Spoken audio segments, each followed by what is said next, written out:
how should we define emotion coaching? Well, I'm raising this question mainly because, first of all, I would like to provide a definition of emotion coaching. And on the other hand, there is a prevalent definition of emotion coaching, which I find highly problematic, to say the least. Let's start there. Emotion coaching is established, and when you search the term, you do find this on certain websites, and most notably by the Gottman Institute, who provides a definition and, of course, a training and a whole concept around this term. And Gottman's definition goes as follows. There he says, helping children and young people to understand the different emotions they experience, why they occur, and how to handle them. So this is basically going towards, obviously, children and parenting. And there are a couple of issues with that. First of all, I don't believe that the word coaching should be used in the context of parenting.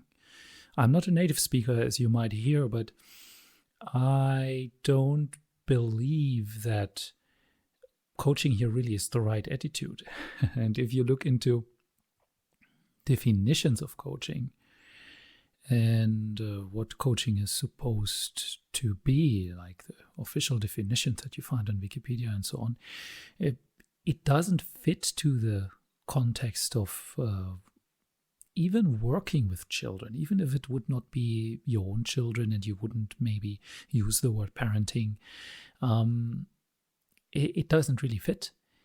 And on the other hand, there's another problem with the definition. If you use such a general, broad term composed of the two words emotion and coaching, where from, a point of view of terminology, you would use the word emotion to qualify or narrow down the word coaching. So it is a form of coaching which goes towards the emotions in some sense, which needs to be specified, because just emotion coaching in itself might not go deep enough. I mean, me being the founder of emotioncoaching.net and the emotion coaching system, of course, I'm dealing a lot with the questions and how to define emotion coaching and if even emotion coaching is the right word for what I'm doing. But intuitively, if you see emotion coaching, you wouldn't think of children, would you? Well, you would, of course, understand emotion. You would understand coaching to a certain degree. And if you do have a background, you know what coaching is and how it's defined. But you would not make that leap to associate that with children and parenting and all these topics. And I think this is not proper use of the terms. And well, in no way would I like to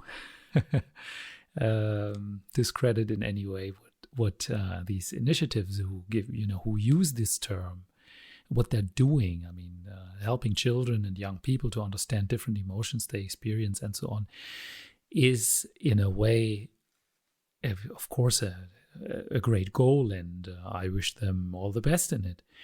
But the term is not the right one. So that, I do think, leads to a confusion, and so I am presenting a different definition, which is actually not a different definition. It is a totally different use and application of the words emotion coaching, which is a form of coaching, here you go, that primarily aims at increasing emotional maturity in the coachee.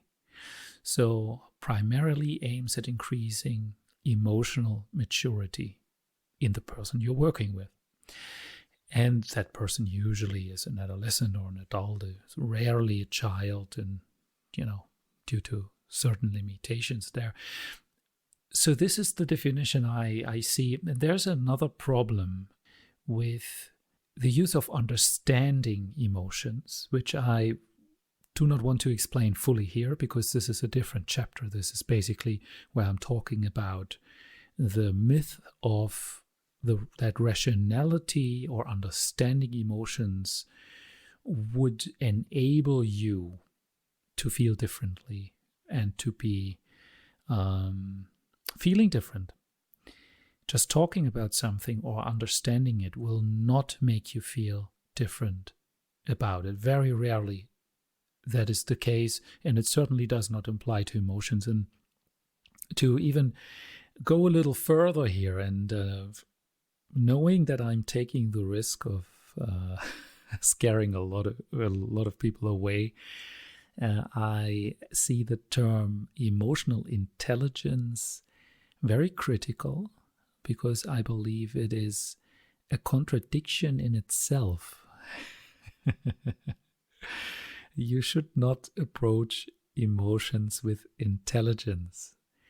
This is just not the way to do it. I know it's a famous term, and there are numerous bestsellers being written about it. And basically, I do think that the concept, if you boil it down to its actual core definition, is bogus.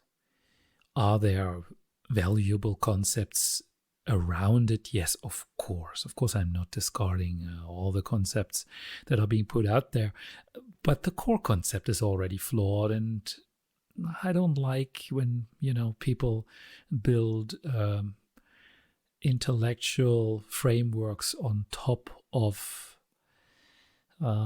something that's already broken in a way. Well, but now back to this. So when you Google emotion coaching, or when you search for it, then you will come across these different definitions. I do think emotion coaching should not be used in the context of parenting or empowering, what do they say, children or young people. I always need a little bit of help here, since I'm not a native speaker, with children and young people. Yes, okay, it's being used there now, and the people who know the methods and who adore the methods, probably they will keep doing that. But be aware that that is not a proper definition, in my humble opinion. The definition I put forward also has a specific twist, because you could simply say emotion coaching is any form of coaching that aims at the emotions. So something about the emotions. Either you want to understand them better, which I see very critical, as I already said, or you say, maybe developing your emotions, or whatever the words are. So I choose the word increasing one's emotional maturity. So I'm basing the definition of emotion coaching on another concept that needs definition. And I will elaborate that in a different podcast, only so far, but maybe briefly. Emotional maturity, again, in itself needs proper definition, because you can understand a lot of things under that. But maybe from the top of my head, just speaking frankly, emotional maturity is a state which it can only be characterized by attributes, I would say, spontaneously. It is a highly functional, constructive state with a high level of self-manifestation and other concepts. And I will not be able to conclude that here, because I need to do some homework on that myself. But this is the direction where we should go. And maturity is, in its purest sense, the result of growth. And now here you go again. Here's another concept that needs definition. So you see, all these things are connected. It is not linear, and I will now not be able to give you the whole walkthrough of these terms. I will have to come back to these terms, and we'll do so. So much for now on the issues of emotion coaching and why and how the term should be used, in my opinion.